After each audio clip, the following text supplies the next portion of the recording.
کابینەی نوێی بەریتانیا بە سەرۆکایەتی بۆریس جۆنسن کە یەکێک بوو لە پشتیوانانی دەرچوونی بەریتانیا لە یەکێتی ئەوروپا دەست بەکار دەبێت. ئەمەش لە کاتێکدایە کە بەریتانیا تا 31 مانگی دەی ئەم ساڵی بەدەستەوەیە بۆ دەرچوونی لەو یەکێتیە و فەڕەنساش دەڵێت دووبارە وتوێژ لەسەر جیابوونەوەی بەریتانیا لە یەکێتی ئەوروپا ناکرێتەوە. دکتۆر ڕێبوار فەتاح لێکۆڵەری سیاسی لە ستودیۆی دەنگی ئەمریکا لە لەندەنەوە لەگەڵماندایە. دکتۆرم کاتت باش؟ ئەم کاتتان باش. سپاس. سەرەتا دەمەوێت دکتۆر بۆ پرسیارە دەست پێ بکەم. لە کاتێکدا دەگوترێت جۆنسن هەموو کابینەکەی کردووە بۆ کەسانەی کە پشتیوانی لە دەرچوونی بەریتانیا لە یەکێتی ئەوروپادا دەکەن. ئایا دەتوانێت تا ئەو کاتێک کە دیاری کراوە بەریتانیا لە یەکێتی ئەوروپادا دەرچێت؟ نەخێر، بە هیچ جۆرێ ناتوانێت بە پرۆگرامێکی تازە یا بە بەرنامەیەکی تازە لە ئەوروپا دەربچێت.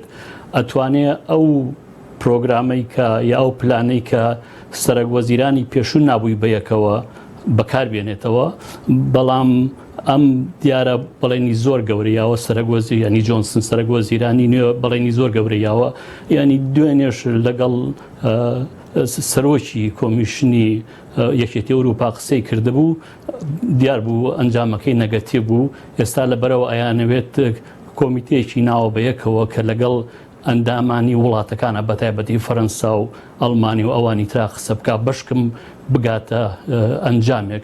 بە بۆچوونی من ناتوانێت هیچ شتێکی نوێی لە ئەوروپا دەست بکەوێت.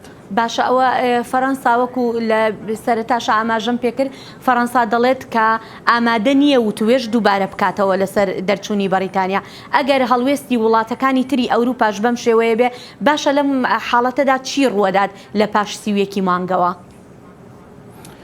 ینی دیارە کێشەیەکی ئاڵۆزە کۆمەڵی شت ئەکرێ ڕووبە دێشی لەوانە ڕەنگە بە چەند شتێک ڕازی بێ سەرۆکوەزیرانی حاڵی حازر، بە چەند شتێک ڕازی بێ لەوانە لە بازاڕی لە بازاڕا بمێنێتەوە، لە گومرگا بمێنێتەوە، هەروەها لە ئازادی هاتوچووە بمێنێتەوە. ئەمانە دووە بخا بۆ 5 ساڵی تر. یعنی ئەوە ڕێیەکی وا هەیە کە یعنی یەکێتی ئەوروپا کەواتە وڵاتانی یەکێتی ئەوروپا بەم شتانە ڕازین؟ نەخێر، دیارە ئەچێتەوە گفتوگۆ، ئەوانە هەمووی ئەهێڵێتەوە وەکو ئێستا کە هەیە، بەڵام ینی گفتوگۆکەیان بەجێ ئەهێڵێ بۆ پێتاڵی کرد. ینی ئەگەرێکی لەو جۆرە هەیە، ئەگەرێکی تریش کە ڕەنگە زۆر بەهێز نەبێت، ئەوەیە کە هەر بەبێ هیچ ڕێکەوتنێک بەریتانیا بێتە دەرەوە کە دیارە. باشە، ئەمە چ کاریگەریەکی ئەبێت ئەگەر بەریتانیا بەبێ هیچ ڕێکەوتنێک بێتە دەرەوە؟ چونکە بۆری جانسن یعنی لە سەرەتای دەست بەکاربوونی جارێکی تر بەڵێنی دایەوە کە ئەم هەتا 31 مانگیدا ئەتوانێت بەریتانیا دەرچێت، یان کاتەکە درێژ ناکرێتەوە. باشە، ئەگەر هاتوو بەبێ ڕێکەوتن لەگەڵ یەکێتی ئەوروپا دەرچوو، ڕەوشی بەریتانیا چی لێ دێت؟ ینی چ ئەنجامێکی خراپی بۆ بەریتانیا بێت؟ دیارە کۆمەڵێک خاڵی لێرە کە پێویستە دەستنیشانی گومەشێ لەوانەوەیە کە بەڕاستی جۆنسن کۆمەڵێک قسەی زلەکات و کە دیارە لە پشتەوە هیچ پلانێکی ئەو تۆ نییە.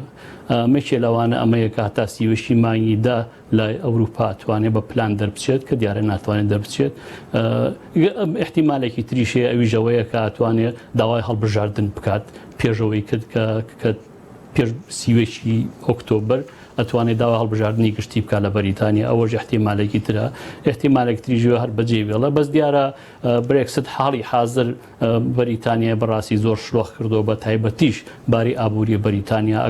ئەگەر هەر بە هیچ پلانێک و بە هیچ پرۆگرامێک و بە هیچ ڕێکەوتنێک بەریتانیا بێتە دەرەوە لە ئەوروپای ئەوروپا، سەرباری ئەوەی کە بڵین سزایشی گەورەی ماڵی ئەیرێت، لەگەڵەوە شاکە بۆ باری ئابووری بەریتانیا زۆر خراپەوە. نەک تەنها باری ئابووری نییە، کۆمەڵێک دیارە ڕێکەوتنی بەریتانیا لەگەڵ ئەوروپا تەنها باری ئابووری نییە، کۆمەڵێک ڕێچکەیە لەوانە ئابووریە، سیاسیە، قانونیە، ئازادی هاتوچۆیە، ئاسایشە، زۆر زۆرە. یعنی ئێستا وردە بۆ خەڵک ئاشکرا ئابێکە بەریتانیا چی بەسەر خۆی هێناوە. بەڵێ باشە دکتۆر دوا پرسیارم کاتمان کەم ماوە دەمێ ئەو بزانم باشە ئەگەر هەتاکو سیویەکی مانگ وەکو باسمان کرد ینی دوو بژاردە لە بەردەسایە یان یەکێکەوەی کە بەبێ ڕێککەوتنێک دەرچێت لە یەکێتی ئەوروپا لەوانەیە وابێت یان لەوانەیە کە با بڵین دەرنەچێت لە یەکێتی ئەوروپایە کاتەکە درێژ بکرێتەوە